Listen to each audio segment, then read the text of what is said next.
The night my marriage ended, I was standing barefoot in a Texas storm with one hand over my stomach and the other wrapped around a cracked phone. I had gone home believing I was about to give my husband the happiest news of our marriage.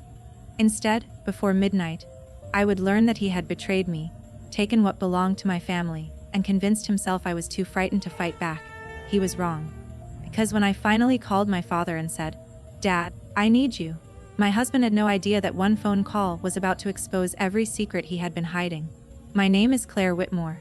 I was 32 years old when this happened, and for 4 years I had been married to Grant Whitmore, a Dallas real estate executive who knew how to make strangers believe he was charming, disciplined, and completely in control. For a long time, I believed that version of him too. When we first married, Grant seemed ambitious in a way I admired. He remembered birthdays, sent flowers to my office, and spoke about building a family, as though it were the most important project of his life. My father was cautious around him from the beginning, but he never told me whom to marry. He only said, "Watch how a person behaves when they hear the word no." At the time I thought Dad was being overly protective. Years later, those words would return to me with painful clarity. The changes in Grant were gradual. He began making decisions without asking me. He treated our shared home as though it were an extension of his company. If I questioned a purchase, a trip, or a late meeting, he called me suspicious. If I stayed quiet, he called that proof that everything was fine.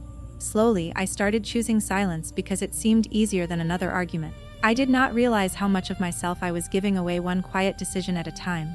That afternoon, I had been sitting in a quiet medical office staring at a small ultrasound image. The doctor had confirmed that I was 6 weeks pregnant. I remember holding that picture as if it were made of glass. Grant and I had been distant for months. We still lived under the same roof, attended the same charity dinners, and smiled for the same photographs, but our marriage had become strangely empty. Conversations were short, dinners were silent. He worked late more often than he came home. Still, I wanted to believe we could repair things. I told myself the baby might remind us who we used to be. On the drive home, I stopped at a red light and looked at the ultrasound again. I imagined Grant staring at it in disbelief, then smiling. I imagined us sitting at the kitchen island talking until midnight about names, bedrooms, and all the ordinary things new parents worry about. I had no idea that while I was imagining our future, another woman was already sitting at my dining table, wearing a piece of my past. So I drove back to our home in Highland Park with the ultrasound tucked safely inside my coat pocket. I even rehearsed what I would say. "Grant, we're gonna have a baby." Simple words, life-changing words. But the moment I stepped through the front door, I knew something was wrong. There was perfume in the air that was not mine. I followed the sound of laughter toward the formal dining room and stopped. Grant was standing beside the table, pouring wine. Across from him sat Vanessa Cole, a junior director at his company. I knew her. What I did not understand was why she was sitting comfortably in my home. Then I saw the earrings. 2 pale pearls rested beneath her ears, catching the chandelier light. They had belonged to my grandmother. She had worn them for decades. After she died, they came to me, along with a handwritten note telling me to wear them whenever I needed to remember where I came from. I barely noticed the wine. I barely noticed how close Vanessa was sitting to my husband. All I could see were those pearls. "Take them off," I said. Vanessa looked at me and smiled. Not an embarrassed smile, a confident one. Grant stepped between us. He told me I was overreacting. He told me everything in the house belonged to him. He spoke as though my memories, my marriage, and even my place in my own home existed only because he allowed them to. I told him the earrings were mine. The argument escalated, and then Grant crossed a line that could never be uncrossed. He struck me and forced me backward. In the confusion, I lost my balance near the marble console by the entryway. My first thought was not about myself. It was about the tiny ultrasound picture in my pocket, about the baby. I curled inward, protecting my stomach as best I could. When I looked up, Grant was still angry. He threw my coat toward me, pushed my overnight bag outside, and told me to leave. For 1 second, I stared at him, waiting for the man I had married to return. He never did. The front door closed. A moment later, the security gate opened and I found myself outside in the rain. I sat near the curb, shaking from cold and shock. That was the moment something inside me changed. The rain was cold, but my thoughts became strangely clear. I looked at the house through the gate and realized I had spent years confusing Grant's confidence with strength. Real strength would never need to frighten someone into obedience. Real strength would not take a family heirloom and give it away just to prove ownership. Sitting there, I understood that going back inside would not restore my marriage. It would only teach Grant that there were no consequences. I could have begged him to let me back in. I could have apologized just to stop the nightmare. Instead, I reached into my pocket and pulled out my phone. The screen was cracked, but it still worked. I called my father. Arthur Vance answered almost immediately. My father had built Vance National Freight from a regional trucking company into one of the largest private logistics businesses in the country. Grant had always dismissed him as an old businessman who had gotten lucky. Grant never understood my father. More importantly, he never understood what my father had taught me. Money could disappear, status could disappear, but evidence, preparation, and patience could change the balance of power in a single day. "Claire," Dad said. I tried to sound calm. I failed. "Dad, Grant hurt me. He threw me out." My father went silent. Then he asked the only question that mattered. "Are you safe right now?" "I'm outside the gate." I looked down at my coat pocket. "There's something else. I went to the doctor today. I'm pregnant." His voice became very quiet. "Stay where you are. I'm sending help." I closed my eyes. For the first time that night, I felt that I was not alone. Less than an hour later, headlights appeared through the rain. 3 dark SUVs stopped near the curb. A security team stepped out, followed by 2 medical professionals. Grant came down the driveway, apparently expecting another argument. Then he saw the vehicles. He stopped. His expression changed immediately. He demanded to know what was happening, but no one argued with him. The security team simply kept a safe distance between us while the medical staff helped me into the middle SUV. As the door closed, I looked through the window. Grant was standing under an umbrella, staring at the convoy. For the first time since I had known him, he looked uncertain, and that was only the beginning. Inside the SUV, one of the medical professionals wrapped a blanket around my shoulders and asked simple questions: my name, whether I felt dizzy, whether I could breathe comfortably, whether I had lost consciousness. Those ordinary questions helped pull me back into the present. I answered one at a time. No one demanded that I explain my marriage. No one asked why I had stayed. They focused on what mattered, getting me somewhere safe and making sure I received care. We drove directly to a secured medical entrance in Dallas. Doctors examined me and documented my injuries. Then came the longest minutes of my life. An obstetrician entered and performed an ultrasound. I stared at the monitor, hardly breathing. Then she pointed toward the screen. The pregnancy was still viable.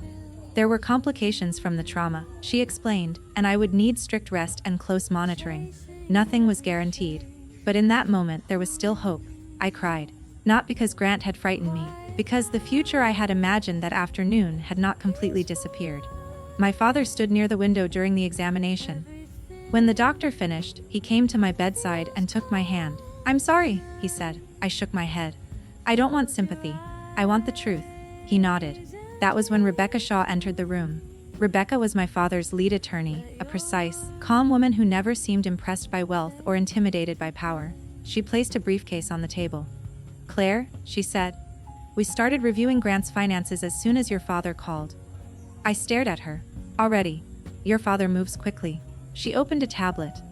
What she showed me changed the story again. For 18 months, Grant had been moving money from joint accounts and company funds into a Delaware company connected to Vanessa's family. The total was approximately $1.7 million. Some of it appeared to have paid for a condominium in Miami. Some had gone toward luxury purchases, including jewelry. I thought about my grandmother's earrings. Suddenly, Vanessa wearing them felt less like a personal insult and more like a message. Grant had been living a second life and using money that did not belong to him to finance it. My phone buzzed. A message from Grant appeared. He told me to come home. He accused me of embarrassing him. He warned me not to involve my father. I read it twice. Then I handed the phone to Rebecca. She saved the message. "Do not answer him," she said. "From this point forward, we document everything." She placed a legal petition in front of me. It requested an emergency protective order and preservation of disputed assets. I signed. Rebecca did not promise me an easy victory. She explained that the legal process could be slow, that Grant would likely deny everything, and that his lawyers might try to turn private parts of my life into arguments against me. She told me to save messages, avoid direct contact, and let the evidence speak before emotion did. It was not the dramatic revenge I might have imagined in a movie. It was paperwork, timestamps, bank records, medical notes, and patience. That made it more powerful, not less. That signature was the first decision I made as a woman who was no longer trying to save her marriage. I was trying to save myself and my child. The next morning, Grant went to work as if nothing had happened. That was his second major mistake. A process server entered Whitmore Development while Grant was in a board meeting. He was served with the protective order. He was prohibited from contacting me directly. Then came the financial restrictions. Accounts connected to the disputed transfers were frozen while investigators reviewed them. By afternoon, my father's company suspended several major projects with Whitmore Development, pending an internal risk review. Grant's business depended heavily on those projects. Within hours, his carefully controlled world began to shake. He called Rebecca's office repeatedly. She did not take his calls. Vanessa discovered that the accounts funding her lifestyle were suddenly unavailable. The Miami property became part of the financial investigation. Grant could no longer pretend this was a private argument between husband and wife. It was now a legal problem, a corporate problem, and potentially a criminal problem. I spent those days at my father's home under medical supervision. I hated being confined to bed, but it gave me time to think. I replayed the previous year in my mind, the late meetings, the unexplained trips, the sudden password changes, the way Grant had slowly convinced me that asking questions made me difficult. I had mistaken silence for peace. They were not the same thing. That realization hurt almost as much as the betrayal. I thought about all the dinners where I had changed the subject to keep Grant calm. I remembered apologizing for questions I had every right to ask. I remembered telling friends we were both just busy, because admitting the truth felt embarrassing. From the safety of my father's house, those memories looked different. I was not weak for having hoped things would improve, but hope without evidence had kept me waiting far too long. 2 days later, Rebecca arrived with another update. Grant had hired Marcus Thorne, an aggressive defense attorney. Thorne filed an emergency motion challenging the protective order and the asset restrictions. His argument was simple. Grant claimed I had exaggerated what happened, because I was jealous and angry about our failing marriage. He claimed my injuries resulted from an accident during the storm, and he claimed my father was using his money to destroy a legitimate business. I felt sick hearing it, not because I believed him, because I finally understood his strategy. If he could make me look unstable, he would never have to explain his own behavior. Will it work? I asked. Rebecca shook her head. Not if we stay calm and present evidence. Then she told me something Grant did not know. A neighbor's security camera had recorded the front entrance that night. It did not show everything that happened inside the house, but it showed enough. My bag being thrown outside, the confrontation at the doorway, Grant forcing me out, me falling in the rain. It also showed the time. That timestamp matched the medical documentation. For the first time in days, I felt something close to relief. Then my phone received an email from an unknown address. It was Vanessa. She accused me of trying to ruin Grant because he no longer loved me. She said she planned to appear at the hearing and tell the court that I was unstable.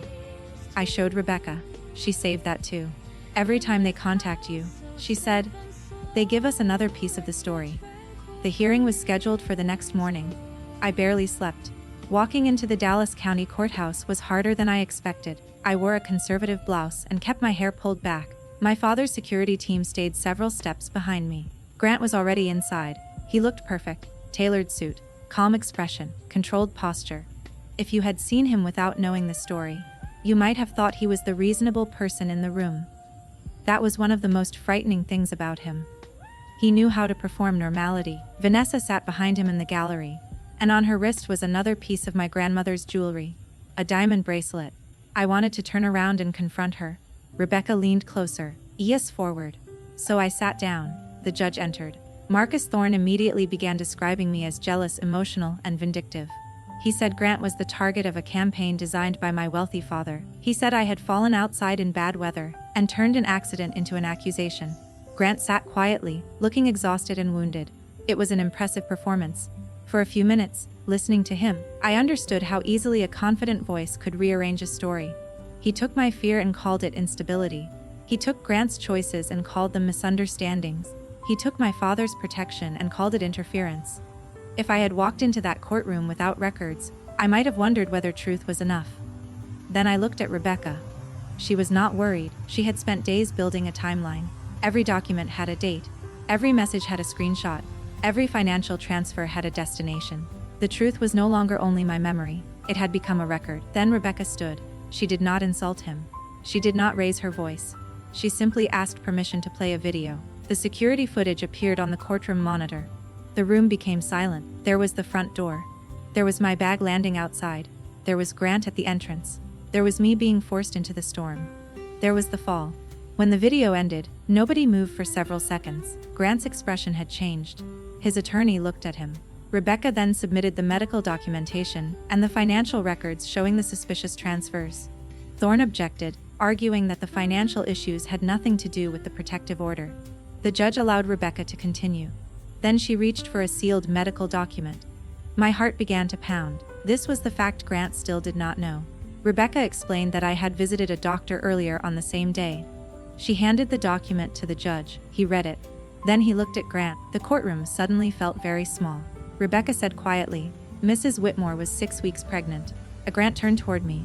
I will never forget his face. Not because it showed remorse, because it showed calculation. He was realizing, in real time, how much worse his decisions now looked. Rebecca explained that the pregnancy had required additional monitoring after the incident. The judge asked whether Grant had known. "No," Rebecca said. Claire had gone home that afternoon intending to tell him. That sentence broke something in me, because it reminded me of the woman I had been only days earlier. The woman driving home with an ultrasound picture and hope. Grant tried to speak to his attorney. Thorne whispered something back, clearly angry. Vanessa stood and left the courtroom.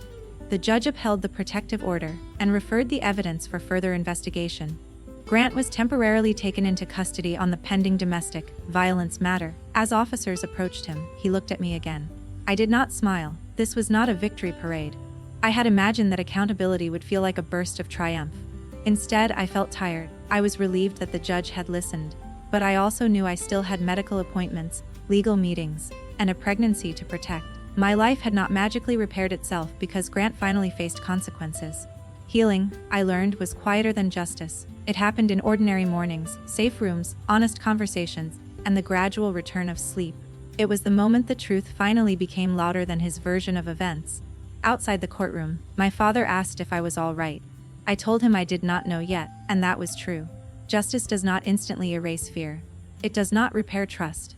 It does not give you back the person you were before betrayal. But it can create space to become someone new. Over the following weeks, Whitmore Development's board removed Grant from leadership while the financial investigation continued. The company had discovered enough irregularities to protect itself. The missing money was traced through the shell company.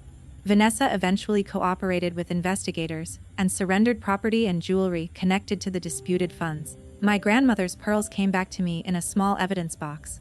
When Rebecca handed them over, I could not put them on. Not yet. I simply held them. A week later, I opened my grandmother's old note. I had kept it in a box with family photographs. Her handwriting was small and careful. The message was not about the value of the pearls. It was about remembering who I was when life became difficult. I finally understood why losing the earrings had affected me so deeply. Grant had not merely handed away jewelry. He had treated my history as if it belonged to him. I placed the pearls back in their case. I decided I would wear them again one day, but only when the memory of that dining room no longer controlled what they meant to me. Grant's legal case ended in a plea agreement that included a felony conviction, strict supervision, court-ordered programs, and long-term restrictions. The civil case took longer, so did the divorce. 7 months after the storm, I signed the final papers. The court awarded me primary custody and imposed strict limitations on Grant's contact because of the safety findings in the case. Financially, the stolen marital assets were restored through the settlement and recovery process. I did not celebrate by buying something expensive. I celebrated by sleeping through the night for the first time in months. 3 months later, my son Leo was born healthy. The months before his birth were not simple. I attended medical checkups, answered questions from attorneys, and learned how exhausting it could be to rebuild a life while preparing to become a mother. My father tried to solve every problem with a phone call. Sometimes I let him. Other times I told him I needed to make the decision myself. That was part of my recovery too, learning that being protected did not mean giving up my own voice. The first time I held him, I remembered the storm. I remembered sitting outside the gate believing my life had collapsed. But Leo did not feel like the ending of that story. He felt like proof that an ending can become a beginning. A year after that night, I stood in the lobby of a renovated building in downtown Dallas with Leo in my arms and my father beside me. On the wall was a bronze plaque, the Claire Vance Legal Advocacy Center. Its purpose was simple: emergency legal help, financial guidance, and practical support for people trying to leave dangerous homes. My father had funded the project. I had insisted that it not be about revenge. It had to be about options, because that was what I had almost lost: options. A safe place to go. someone to call, a lawyer who believed evidence mattered, a doctor who documented what happened, a family member who listened before judging. Those things had changed my life. I wanted other people to have them too. The center was designed to help people understand practical next steps without making promises about outcomes. Advocates could help someone organize documents, connect with licensed attorneys, find temporary resources, and understand what questions to ask. I knew every situation was different. I also knew how overwhelming it felt to make decisions while frightened. Even one calm person explaining the next step could make a difference. My father looked around the lobby. "Are you happy with it?" he asked. I looked at the people meeting with advocates and attorneys. Yes. Then he asked me whether I regretted fighting Grant so hard. I thought about the question. For months, people had described what happened as revenge. Maybe from the outside it looked that way. Grant lost his position. His reputation collapsed. His hidden finances were exposed. His relationship with Vanessa ended under the pressure of the investigation. But I had learned something important. Revenge and accountability are not the same thing. Revenge is about causing pain because you are in pain. Accountability is about making sure the truth has consequences. "I don't regret telling the truth," I said. Dad nodded. That afternoon, I returned to my office. My assistant placed an envelope on my desk. There was no return address. Inside was a short letter from Grant. He wrote that I had taken everything from him. He said he hoped I was satisfied. There was no apology, no acknowledgement, no sign that he understood why his life had changed. I read it once. Then I placed it in a folder and handed it to our attorney for the record. The old Claire might have answered. She might have explained. She might have tried to make him understand. I did not. I picked up Leo and walked to the window. Dallas stretched beneath us in the afternoon light. For years I thought power belonged to the loudest person in the room. I thought strength meant enduring more, forgiving faster, and asking for less. I was wrong. Strength was making the call. Strength was telling the truth even when someone powerful called you a liar. Strength was protecting the future when the past was trying to pull you backward.